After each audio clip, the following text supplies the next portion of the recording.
Hello students, good morning. ચાલો આજે આપણે ધોરણ 7 તેનો વિષય વિજ્ઞાન, પ્રકરણ 7 હવામાન, આબોહવા અને આબોહવાની સાથે પ્રાણીઓનું અનુકૂલન વિશે શીખીએ. કે હવામાન એટલે કે વાતાવરણ કેવું છે, આબોહવા તેની કેવી છે અને ત્યાં પ્રાણીઓ કેવી રીતે રહે છે, એટલે કે તેનું અનુકૂલન કેવું છે. તો હવે આપણે પ્રકરણની શરૂઆત કરીએ. શું તમને યાદ છે કે જ્યારે તમે હિલ સ્ટેશન પર ફરવા જવાની તૈયારી કરી રહ્યા હતા ત્યારે તમને કયો સામાન સાથે લઈ જવાનું કહ્યું હતું? જો તમે ક્યારેય પણ હિલ સ્ટેશન પર ફરવા ગયા હોય તો તમને એવું યાદ છે કે તમે કઈ કઈ વસ્તુ સાથે લઈ ગયા હતા? તો કે ખૂબ જ ઠંડી હોય તમે ગરમ કપડાં છે એ સાથે લઈ ગયા હશો. જ્યારે આકાશમાં વાદળો હોય ત્યારે તમારા માતા પિતા તમને છત્રી સાથે લઈ જવાનું કહે છે. કે આપણે સ્કૂલે જતા હોય કે બીજી બધી જગ્યાએ જતા હોય, જ્યારે ચોમાસા જેવું વાતાવરણ હોય ત્યારે તમને તમારા મમ્મી અથવા પપ્પા સાથે શું રાખવાનું કહે છે? કે છત્રી અથવા રેઇનકોટ. આને કહેવાય હવામાન અથવા આબોહવા. કે હવામાન અથવા આબોહવા પ્રમાણે જે વસ્તુ છે, જે સામાન છે એ સાથે રાખવો પડે છે. તમારા પરિવારના પ્રસંગનું આયોજન કરતી વખતે તમારા ઘરમાં મોટાઓ દ્વારા હવામાનની ચર્ચા થતી તમે સાંભળી હશે.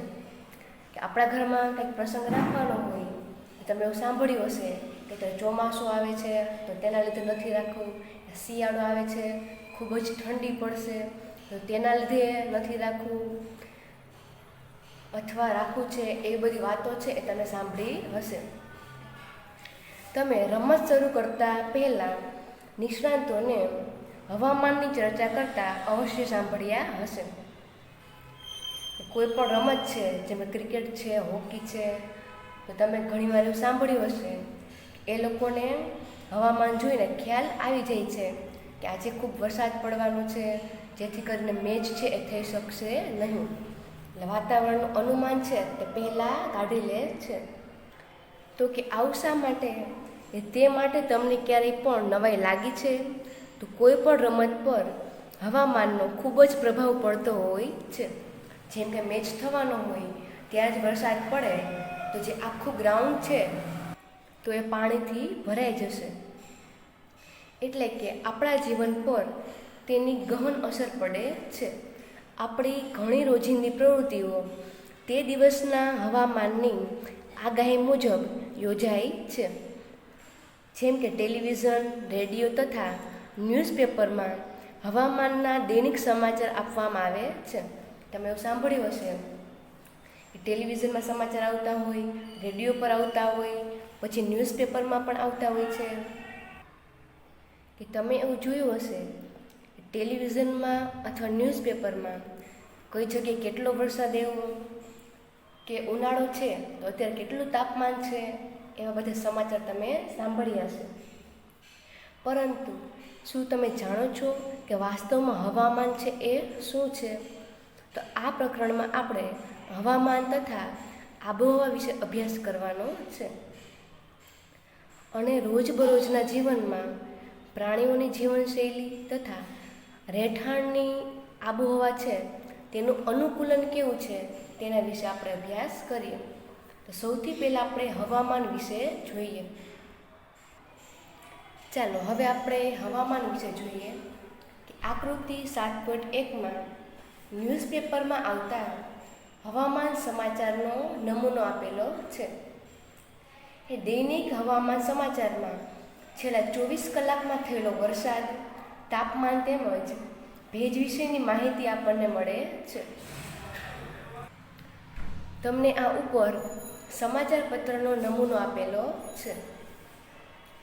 24 કલાકમાં કેટલો વરસાદ થયો છે, તાપમાન કેટલું હતું, ભેજ કેટલો હતો, વળી તેમાં આજના દિવસના હવામાનની આગાહી પણ કરવામાં આવે છે.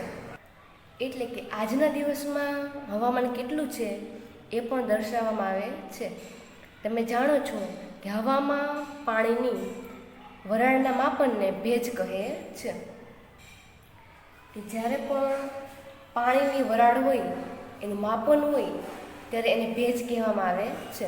ઉપર છે વેધર, એટલે કે સમાચારમાં, એટલે કે ન્યૂઝપેપરમાં હવામાન સમાચારનો નમૂનો છે.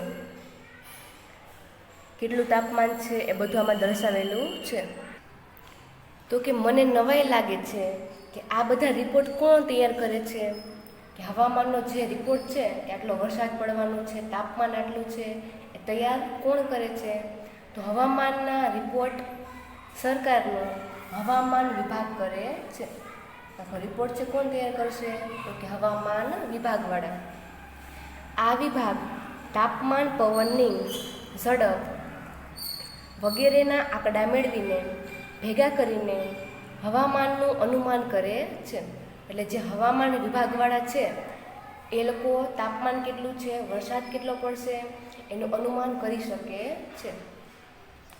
હવે આપણે 7.1 જોઈએ. 7.1માં આપણે શું કરવાનું છે? તો કે સમાચાર પત્ર એટલે કે ન્યૂઝપેપરમાં છેલ્લા અઠવાડિયા દરમિયાન આવેલો હવામાન રિપોર્ટ કાપીને ભેગો કરો.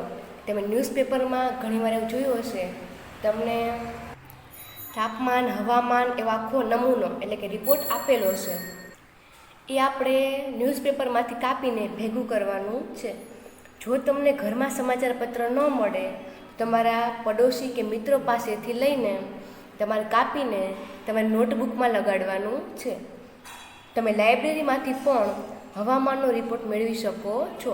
પુસ્તકાલય છે ત્યાં પણ તમને રિપોર્ટ મળી જશે, કે ત્યાંથી પણ તમે મેળવી શકો છો.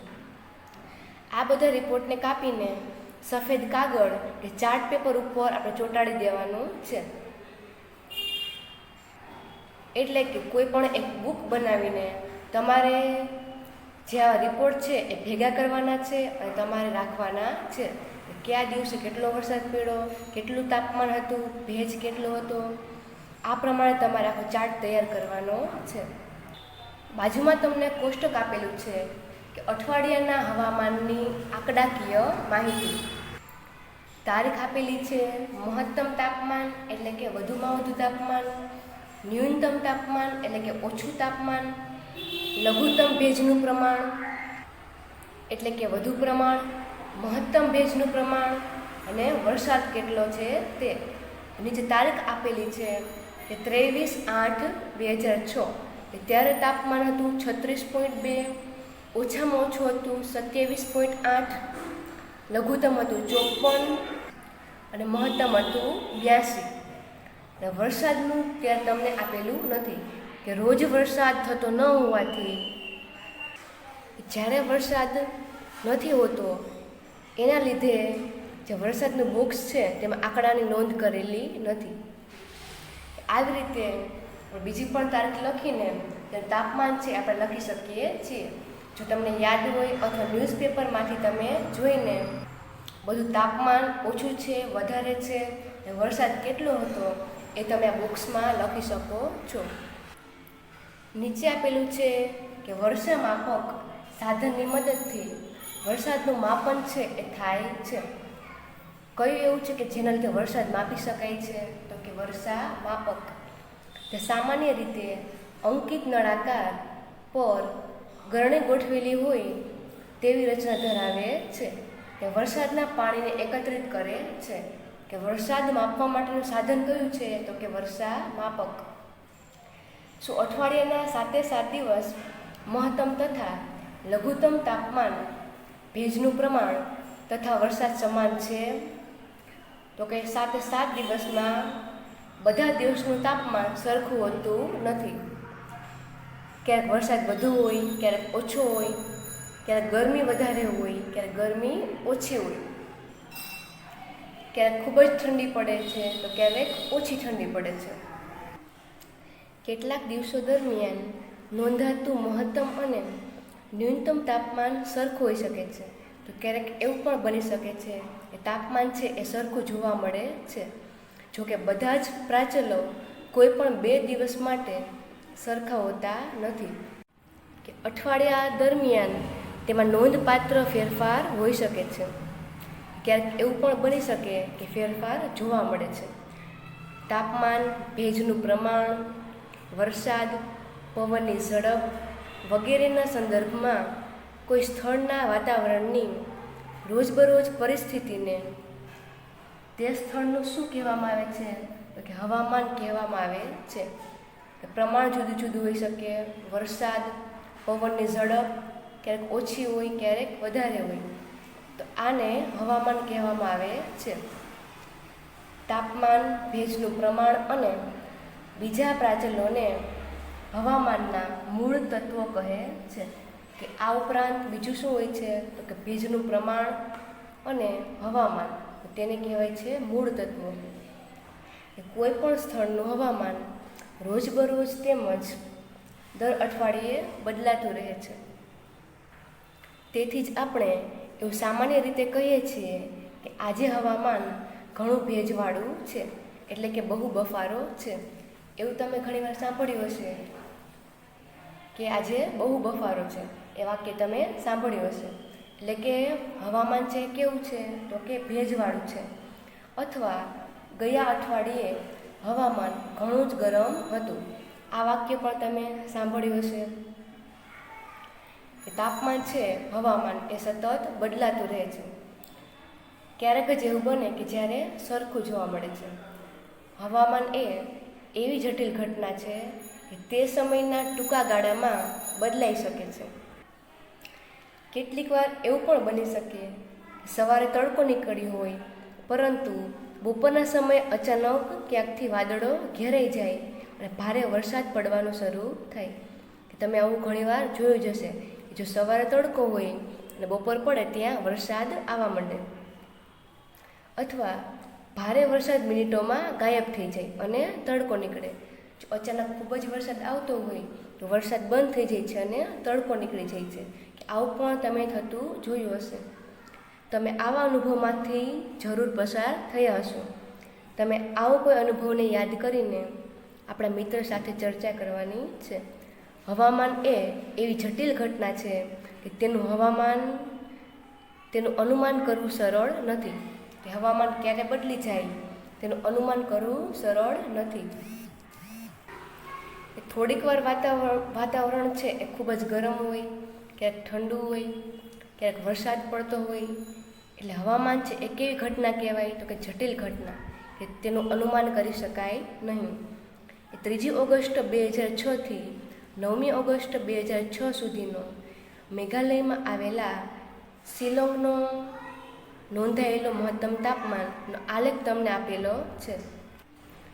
3 ઓગસ્ટથી 9 ઓગસ્ટનો આલેખ છે. તેનું તાપમાન કેટલું છે? તો 21થી લઈને 27 સુધીનું છે. કે 3 તારીખે કેટલું હતું? 26 આપેલું છે, 26 જેટલું હતું. પછી છે 4 તારીખે કેટલું હતું? 23 છે, તો 23 પછીનો કેટલો ગાળો છે? પછી છે 5, 6, 7, 8 અને 9. એ 3થી લઈને 9 તારીખ સુધીનો તમને આલેખ આપેલો છે. તાપમાન એટલે કેટલું સેલ્સિયસ હતું.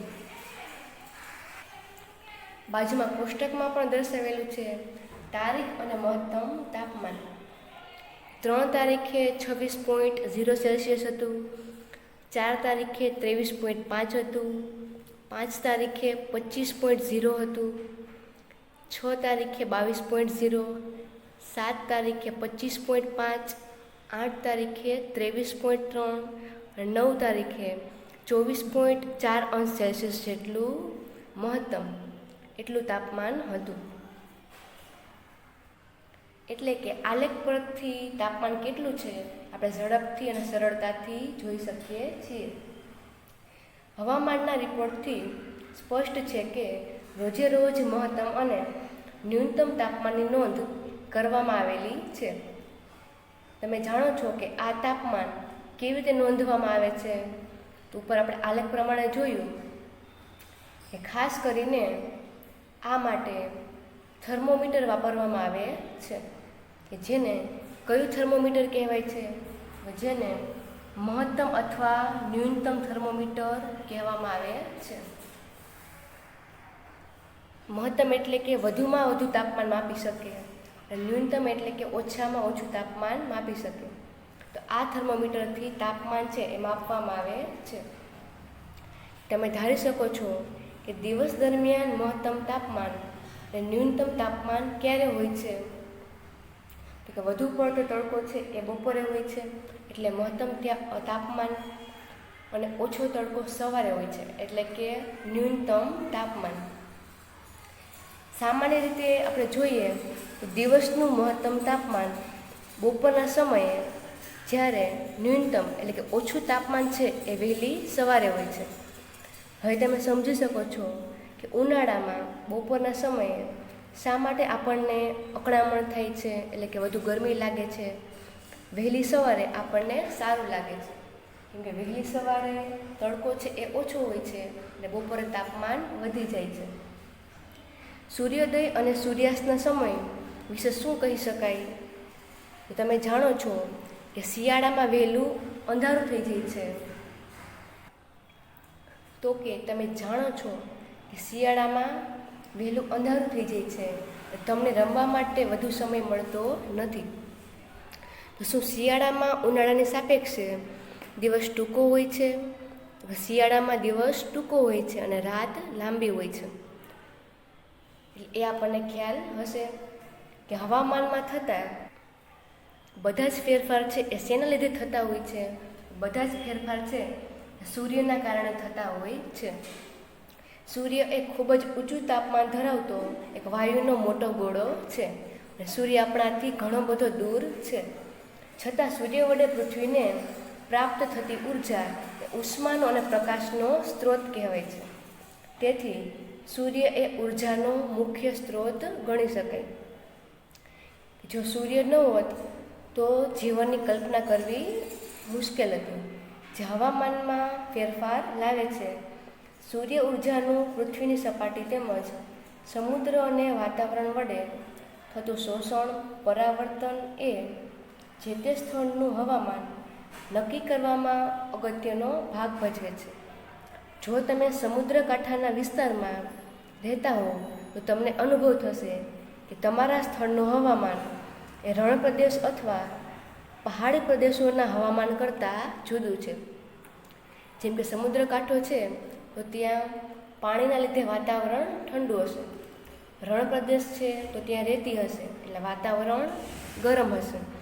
એવી રીતે વિસ્તાર પ્રમાણે, જગ્યા પ્રમાણે વાતાવરણ છે એ હંમેશા બદલાતું રહે છે. ચાલો, હવે આપણે અત્યાર સુધી હવામાન વિશે શીખી ગયા. હવે આપણે આબોહવા વિશે જોઈએ કે આબોહવા કોને કહેવામાં આવે છે. તો કે હવામાન શાસ્ત્રીઓ રોજે રોજ હવામાનની નોંધ કરે છે કે આજે કેટલું તાપમાન છે, આજે પવન કેટલો છે. કેટલાક દાયકાઓનો હવામાનનો રેકોર્ડ જાળવેલ હોય છે.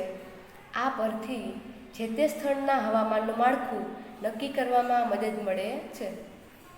લગભગ 25 વર્ષ જેવા લાંબા ગાળાના હવામાનના માળખાને તે સ્થળની શું કહેવામાં આવે છે? તો કે આબોહવા.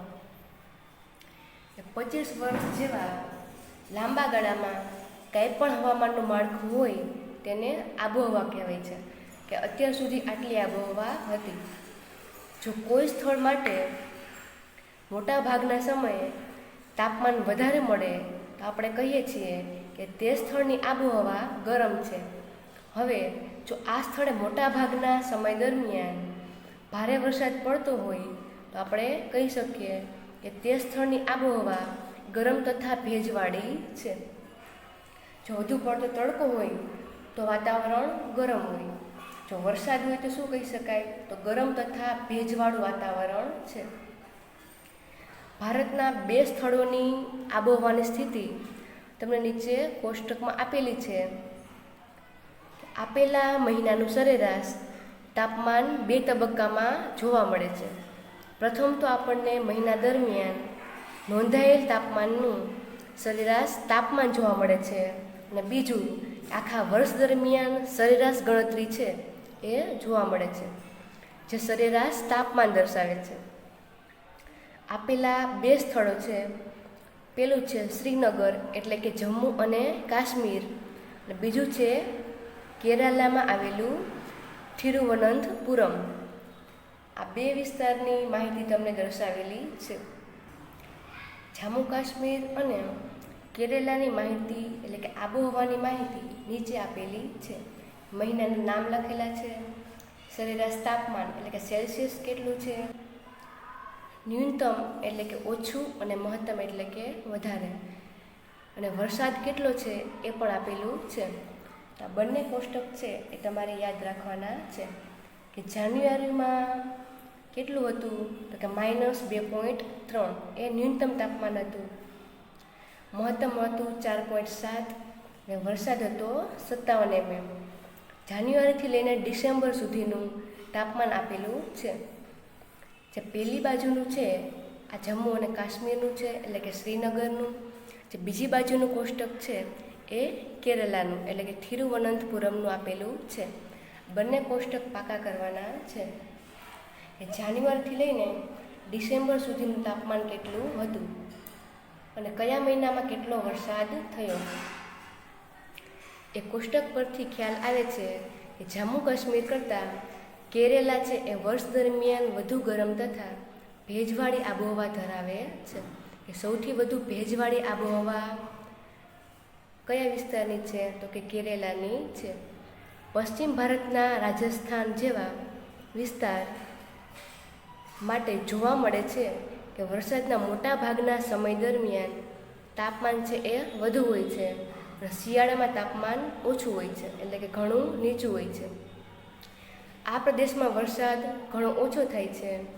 જે રણ પ્રદેશની લાક્ષણિક આબોહવા છે, જે ગરમ અને સૂકી કહેવાય છે.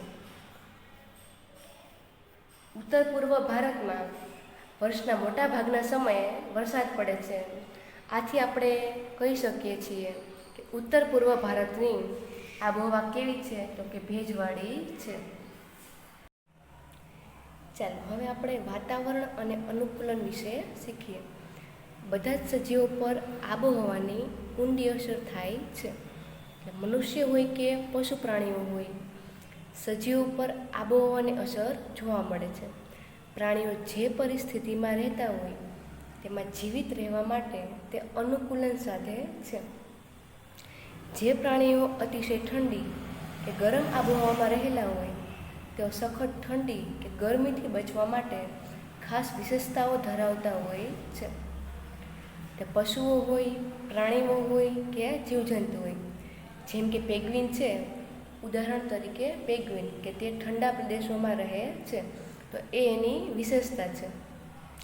પ્રાણીઓની ખાસ વિશિષ્ટતાઓ અને ટેવો તેમને બધી પરિસ્થિતિમાં અનુકૂળ થવા માટે મદદરૂપ બને છે, જે ઉત્ક્રાંતિની પ્રક્રિયામાં પરિણમે છે. કે આગળ આપણે પ્રકરણ 9માં તમે ભૂમિ પર હવામાન તથા આબોહવાની અસર વિશે આપણે જોશું. કે આબોહવાની અસર છે એ પ્રાણીઓ છે તો તેના પર થતી જોવા મળે છે. તો આ પ્રકરણમાં આપણે ધ્રુવ પ્રદેશમાં રહેતા અને ઉષ્ણકટિબંધ વર્ષાવનમાં રહેતા પ્રાણીઓ વિશે જોઈએ.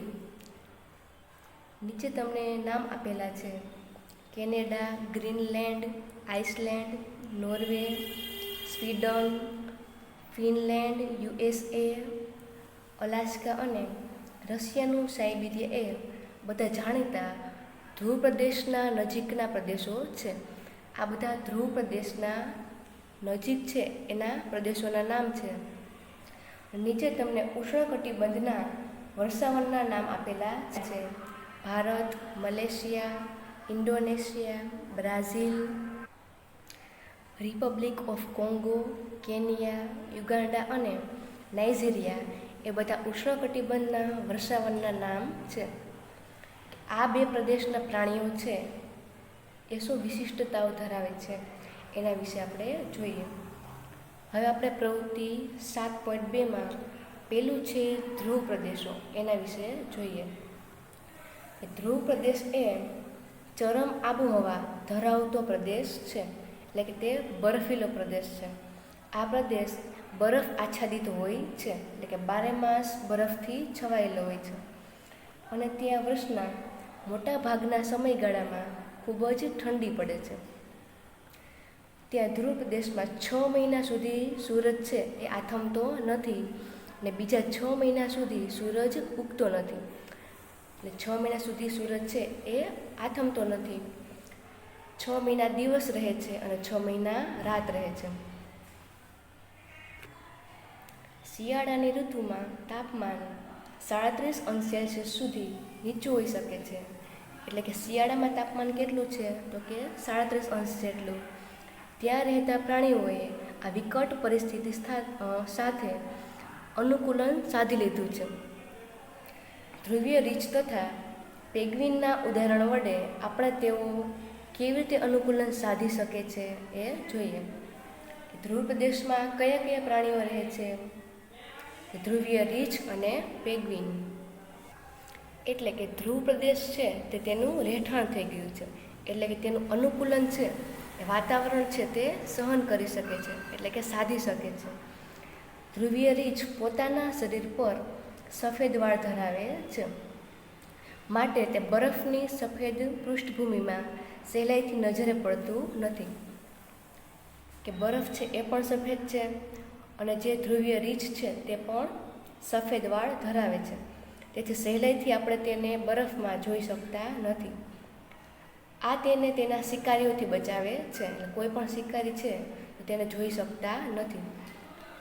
વળી તેનો શિકાર કરવા એટલે કે પકડવા માટે પણ મદદરૂપ થાય છે. કે રીંછને બીજા કોઈ પ્રાણીનો શિકાર કરવો હોય તો પણ તે કરી શકે છે. કે સામેવાળા જે શિકારી છે તેને રીંછ દેખાતું નથી, પણ રીંછ છે એ કોઈ પણને જોઈ શકે છે. તેના શરીર પર ઠંડીથી રક્ષણ માટે વાળની રૂંવાટીના 2 જાડા સ્તરો આવેલા હોય છે. વળી તેના શરીરમાં ચામડીના નીચેના ભાગમાં ચરબીનું સ્તર હોય છે. તેના શરીર પર 2 જાડા સ્તર હોય છે. વાસ્તવમાં તે ધીમી ગતિ કરે છે અને વારંવાર આરામ કરીને પોતાનું તાપમાન વધી ન જાય તે માટે પ્રયત્ન કરીને સારી રીતે ઠંડીથી પોતાની જાતને અલગ રાખે છે. એટલે કે ધ્રુવીય રીંછ છે તે સાવ ધીમે ધીમે એટલે કે ધીમી ગતિ કરે છે અને તે વારંવાર આરામ કરીને તેના શરીરનું તાપમાન છે એ વધી ન જાય એટલે કે ઠંડીથી તેનું રક્ષણ કરે છે. અને ગરમીના હુંફાળા દિવસોમાં તેની શારીરિક પ્રવૃત્તિઓને લીધે તેને ઠંડકની આવશ્યકતા ઊભી થઈ છે. જ્યારે ગરમીના દિવસો હોય ત્યારે તે શું કરે છે? તો કે ત્યારે તેને ઠંડી જોઈએ છે, આથી તે પાણીમાં તરવાનું ચાલુ કરે છે. જ્યારે ગરમીના દિવસો છે ત્યારે રીંછ શું કરશે? તો કે ત્યારે તે પાણીમાં તરશે. તે સારું તરી શકે છે અને તેના પંજા મોટા અને પહોળા હોય છે. તો કે તે શેના લીધે તરી શકે છે? તો કે પંજાના લીધે. પંજા છે એ કેવા છે? તો કે મોટા અને પહોળા. તેને કારણે તેને માત્ર તરવા માટે જ નહીં પરંતુ બરફમાં ચાલવા માટે પણ ઉપયોગી બને છે. તેના પંજા મોટા હોવાથી તે તરી પણ શકે છે અને બરફમાં ચાલી પણ શકે છે. પાણીમાં તરતી વખતે તે તેના લસકોરાને બંધ કરીને પાણીની અંદર લાંબો સમય સુધી રહી શકે છે. કે તે પાણીમાં પણ રહી શકે છે, તેના લસકોરા છે તેને બંધ કરી દે છે એટલે તે રહી શકે. અને તેની ઘ્રાણેન્દ્રિય છે એટલે કે જે સૂંઘવાની શક્તિ છે ઘણી બધી પ્રબળ છે, તેથી તે કોઈ પણ ખોરાક માટે શિકાર છે જાતે શોધી શકે છે. નીચે તમને ચાર્ટ આપેલો છે, વચ્ચે ધ્રુવીય રીંછનું ચિત્ર આપેલું છે અને આખું તેનું અનુકૂલન છે, તે કઈ રીતે રહી શકે છે. પેલું છે કે તે શિકારી છે અને તેનો શિકાર તેને જોઈ શકતો નથી, પોતે એક શિકાર છે. તે ધ્રુવીય પ્રદેશ એટલે કે બરફવાળા વિસ્તારમાં રહેતો હોવાથી રીંછ છે તે ઝડપથી બીજા શિકારીને દેખાતું નથી. તેના શરીર પર રૂંવાટીના 2 જાડા સ્તર આવેલા છે, કે તેના શરીર પર જાડા સ્તર પણ છે જેથી તેને ઠંડી લાગતી નથી, જે તેને ઠંડીના વાતાવરણમાં ઉષ્મા એટલે કે હૂંફ આપે છે. તેના શરીર પર જાડા સ્તર હોવાથી તેને ગરમીનો અનુભવ થાય છે. તેના શરીરની ચરબી તેને ઠંડક સામે અવરોધક સ્તર બનીને તેનું હૂંફાળું એટલે કે તેના શરીરને ગરમ રાખે છે. તેના શરીરની ચામડી નીચે ચરબીનું સ્તર આવેલું છે, કે તેનું શરીર છે તે કેવું છે તો કે ચરબીવાળું છે, કે જે તેને બરફ પર ચાલવામાં મદદ કરે છે, કે તે બરફ પર ચાલી શકે છે. તેના લાંબા વળેલા અને તીક્ષ્ણ પંજા હોય છે, કે તેના પંજાથી તે પાણીમાં તરી પણ શકે છે અને બરફમાં ચાલી પણ શકે છે, જે તેને તેના શિકારને શોધવામાં અને પકડવામાં મદદ કરે છે. અને તેની સૂંઘવાની શક્તિ છે તે એકદમ સતેજ હોય છે. કોઈ પણ શિકારી સામેથી આવતો હોય તેને તરત ખ્યાલ આવી જાય છે. તેના સફેદ રૂછાદાર વાળને બરફની સફેદ પૃષ્ઠભૂમિમાં સહેલાઈથી નજરે પડતું નથી. જે રીછ છે એ પણ સફેદ રંગનું છે અને બરફ છે તે પણ સફેદ હોય છે, તેથી સહેલાઈથી તે દેખાતું નથી. ચાલો, તો હવે આપણે ધ્રુવીય રીછનું અનુકૂલન વિશે જોઈ લીધું. હવે આપણે પેંગ્વિન વિશે જોઈએ. નીચે તમને પેંગ્વિનનું ચિત્ર આપેલું છે, કે ધ્રુવ પ્રદેશમાં રહેલું સારી રીતે જાણીતું બીજું પ્રાણી છે પેંગ્વિન.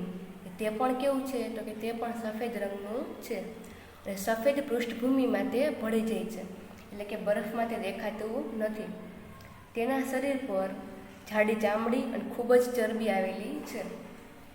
ચિત્રમાં તમને દેખાય છે તેનું શરીર છે તે કેવું છે તો કે ચરબીવાળું છે, એટલે કે જાડું છે, જે તેને ઠંડીમાં રક્ષણ પૂરું પાડે છે, જેથી કરીને તેને ઠંડી લાગતી નથી.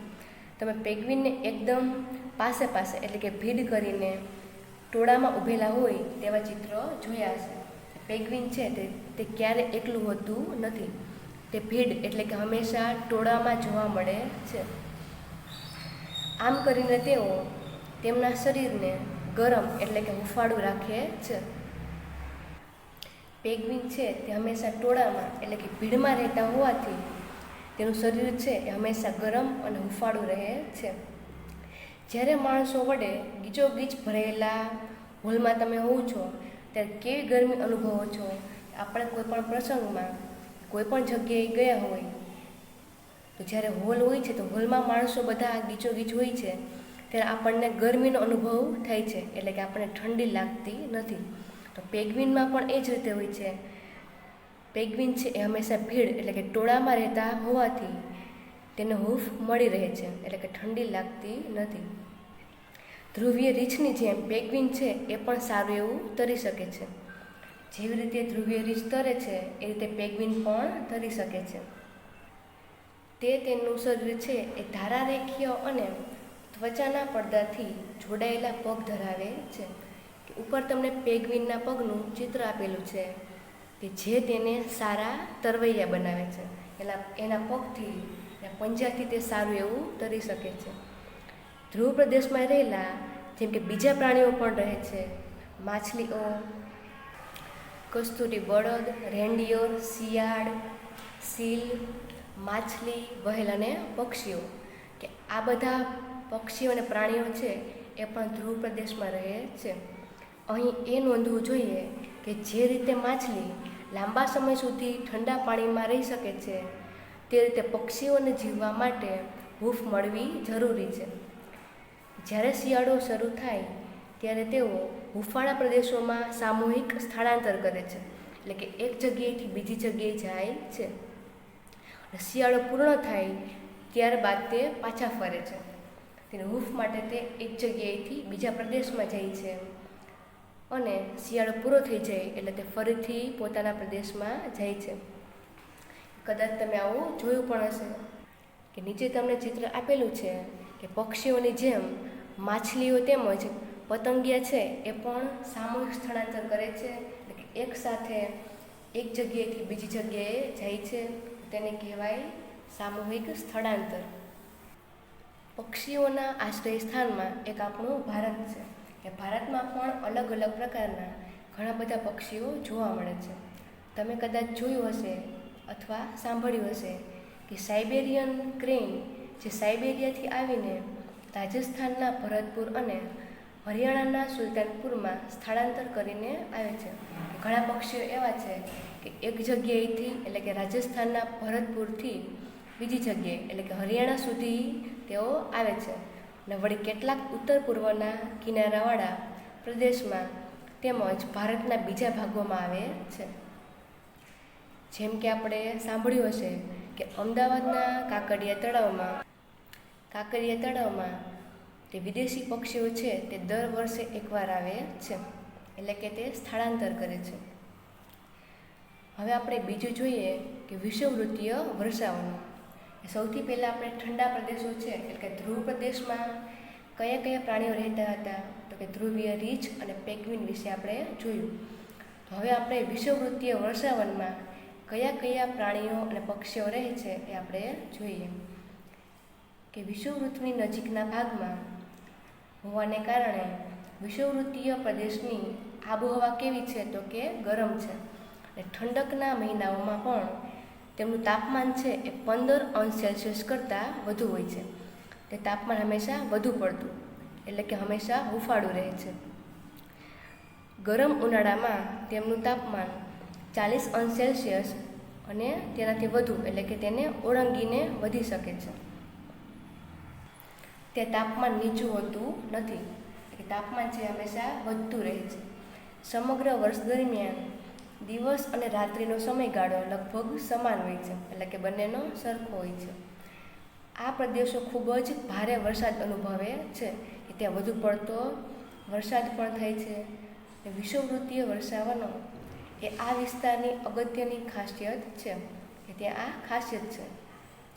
જ્યારે ગરમ વાતાવરણ હોય ત્યારે જે તાપમાન છે એકદમ વધતું રહે છે અને વરસાદ છે એ પણ વધારે પડતો આવે છે, એટલે કે ખૂબ જ ભારે વરસાદ આવે છે.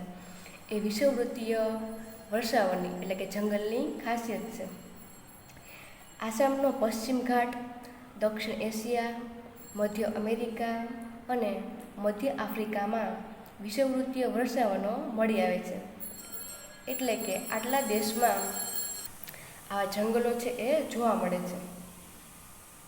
સતત હુંફાળી પરિસ્થિતિ અને વરસાદને લીધે આ પ્રદેશોમાં ઘણી બધી જાતના વૃક્ષો, છોડવાઓ તથા પ્રાણીઓના જીવનમાં મદદ મળે છે.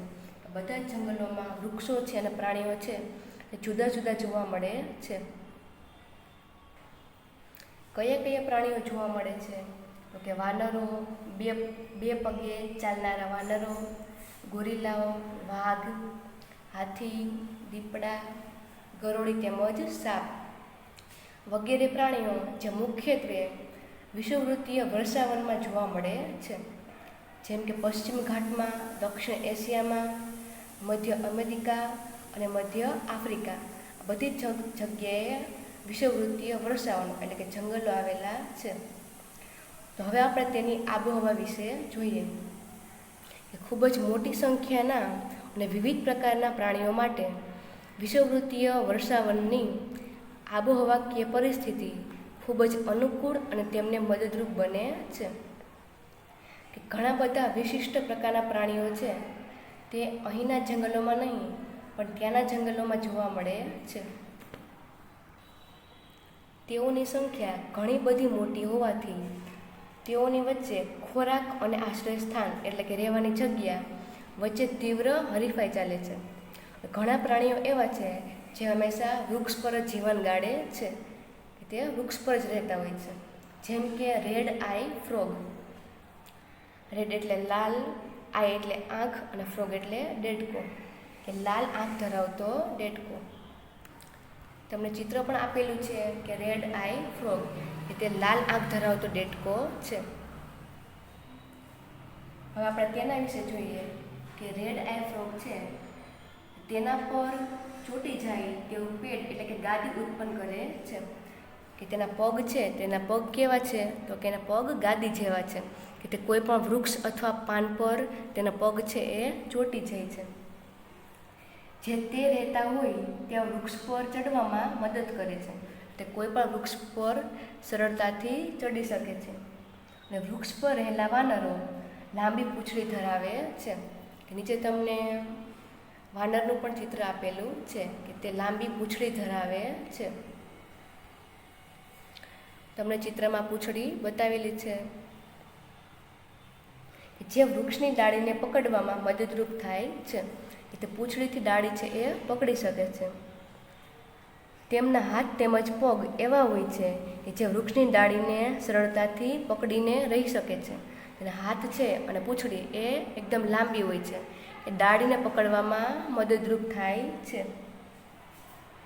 ખોરાક માટેની હરીફાઈને કારણે સરળતાથી પ્રાપ્ય ન હોય તેવો ખોરાક સુધી પહોંચવા માટે કેટલાક પ્રાણીઓએ અનુકૂલન કેળવ્યું હોય છે કે તે પોતાનો ખોરાક છે તે જાતે શોધી લે છે. પછી છે કે ટોકાન પક્ષી લાંબી મોટી ચાંચ ધરાવે છે. લાંબી મોટી ચાંચ ધરાવે છે જે તેને એવી નબળી ડાળ પરના ફળ સુધી પહોંચવામાં મદદ કરે છે કે તે ચાંચથી જ ફળ છે તેને પકડી લે છે, કે જે ડાળી તેનું વજન છે એ સહન કરી શકતી નથી. તેની ચાંચ છે એ લાંબી અને એકદમ મોટી એટલે કે વજનવાળી હોય છે. તેની ચાંચથી તે કોઈ પણ ફળ છે તેને પકડી લે છે. ઘણા વિષુવવૃત્તીય પ્રાણીઓ જે સંવેદનશીલ ધ્વનિ પરખ એટલે કે અવાજ પણ સાંભળી શકે છે. તીક્ષ્ણ નજર એટલે કે નજર પણ તેની તેજ હોય છે. ચામડી જાડી હોય છે અને તેનો ચામડીનો રંગ છે એ પણ બદલવા માટેની વ્યવસ્થા એટલે કે છદ્માવરણ ધરાવે છે કે તેનો રંગ છે એ પણ તે બદલે છે. તમે ઉપર ટોકાન પક્ષીનું ચિત્ર આપેલું છે કે જે તેમને તેમના શિકારીઓથી રક્ષણ પૂરું પાડે છે. ઉદાહરણ તરીકે મોટી બિલાડીઓ, સિંહ તેમજ વાઘ જે જાડી ચામડી ધરાવે છે, તેમજ સંવેદનશીલ એટલે કે ધ્વનિ પરખ ધરાવે છે કે અવાજ પણ તે સાંભળી શકે છે. કે દૂરથી કોઈ પણ અવાજ આવતો હોય તો પણ તે ધ્વનિ પરખ એટલે કે અવાજ છે એ સાંભળી શકે છે. બીજું પણ ચિત્ર તમને આપેલું છે કે સિંહ જેવી પૂંછડી ધરાવતો વાનર. અને પૂંછડી કેવી છે તો કે સિંહ જેવી. કે વાનર છે ક્યાં રહે છે તો કે સિંહ જેવી પૂંછડી ધરાવતો વાનર પશ્ચિમ ઘાટના વર્ષાવનમાં એટલે કે જંગલમાં રહે છે. જે તેના માથા પર ગાલથી લઈને દાઢી સુધી રૂપેરી સફેદ કેશવાળી ધરાવે છે. કે તેની દાઢી કેવી છે તો કે એકદમ કેશવાળી એટલે કે રૂપેરી ને સફેદ છે. જે ઝડપથી ઊંચે જે સિંહ જે પૂંછડી ધરાવે છે તે વાનર ઝડપથી ઊંચે પણ ચડી શકે છે.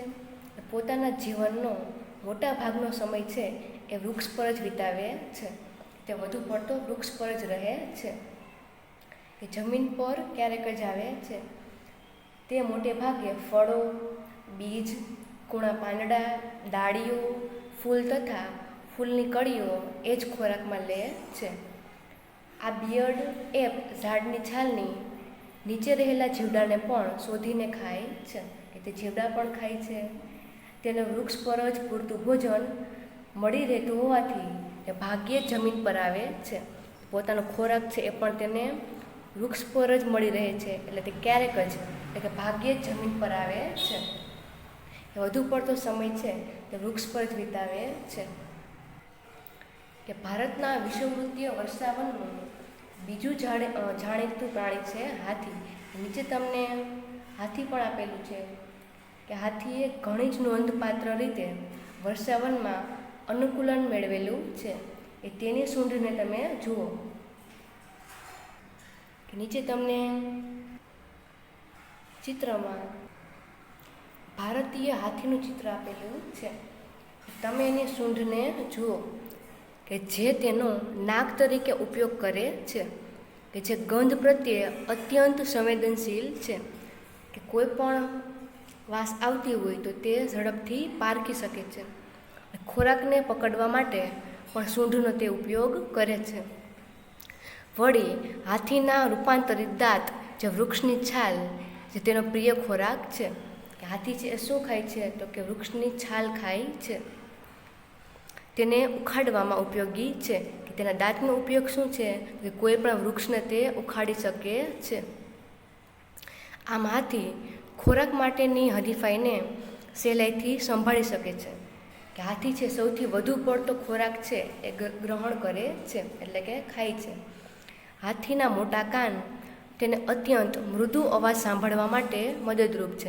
અને કાન છે એ પણ ઝડપથી અવાજ છે એ સાંભળી શકે છે. વળી તે હાથીને વર્ષાવનની ગરમ અને ભેજવાળી આબોહવામાં શરીરને ઠંડુ રાખવા માટે મદદરૂપ થાય છે. કે વર્ષાવનનું જે વાતાવરણ છે તે હાથીને અનુકૂળ આવે છે, એટલે કે અનુકૂલન ધરાવે છે. તો આ પ્રકરણ 7 હવામાન, આબોહવા અને આબોહવા સાથે પ્રાણીઓનું અનુકૂલન. તો આ તમને સમજાઈ ગયું છે. આવા વિડીયો જોતા રહો, શીખતા રહો અને સમજતા રહો. થેન્ક યુ વિદ્યાર્થી મિત્રો.